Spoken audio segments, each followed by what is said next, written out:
কি রে বন্ধু, পূজার তো বন্ধ দিয়ে দিল। যেহেতু পূজার বন্ধ দিছে, রাসেলের স্কুল বন্ধ দিছে। তোরা দুইটাই কিন্তু আমগো বাড়িতে যাবি, পূজাতে তোদের দাওয়াত রইলো। না রে বন্ধু, আমি পূজাতে যাব না। কেন যাবি না? তোরা তো পূজা দেখতে যাবি, তোরা তার পূজা করবি না। তাহলে তোরা গেলে সমস্যা কি? তোরা যাবি, আমরা একসাথে অনেক মজা করবো। হ্যাঁ ভাই, যাইলে কিন্তু কোনো মজা হইব। হাসান ভাই, আমরা তো যাই, আমরা তো আর পূজা করতাম না, আমরা পূজা দেখতে যাই। স্কুল তো আর সবসময় বন্ধ দেয় না, আইয়েন যাই ঘুরি। দেখি কি করা যা, এখন আগে বাড়ি চল।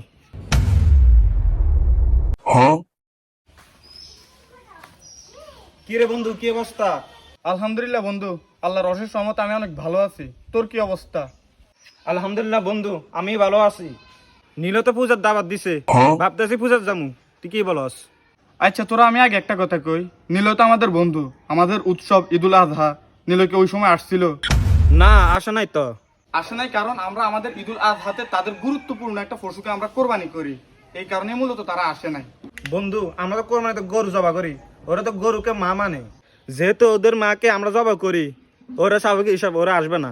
ওরা জানে যে ঈদের সময় আমরা ওদের মাকে কোরবানি করি, এই কারণেই তারা আসে না। আর আমরা এটা ভালো করে জানি, ওই জায়গার মধ্যে আল্লাহকে নিয়ে শিরক হয়, তাহলে আমরা কেন তাদের পূজাতে যাব? তাহলে তুই বুঝ, যেখানে আমাদের প্রতিপালক আল্লাহর সাথে তারা শিরক করতেছে, ওই জায়গায় আমরা কিভাবে যাই? ঠিক আছে বন্ধু, তাহলে আমি পূজাতে আর যাবো না। এ আফসান, কি রে, তোদেরকে এত করে বললাম পূজাতে আসতি, তোরা যে আসলি না? সরি ভাই, আমগো নিষেধ ছিল, এর লাগে আমরা আসতে পারি নাই। কি রে, কিসের নিষেধ ছিল? কে নিষেধ করছে? বন্ধু, আমাদের ধর্মের নিষেধ আছে রে, এই কারণে আসি নাই, মনে কষ্ট নিস না। আমরা যেমন আমাদের ঈদে তোদের একটা গুরুত্বপূর্ণ জিনিসকে আমরা কোরবানি দেই, তখন কিন্তু তোরা আসস না। আর তোরা যে পূজা করস, ওইখানে আমাদের প্রতিপালকের সাথে শিরক করা হয়। কি রে, বুঝলাম না, তোরা কি আমার ধর্মরে হিংসা করস?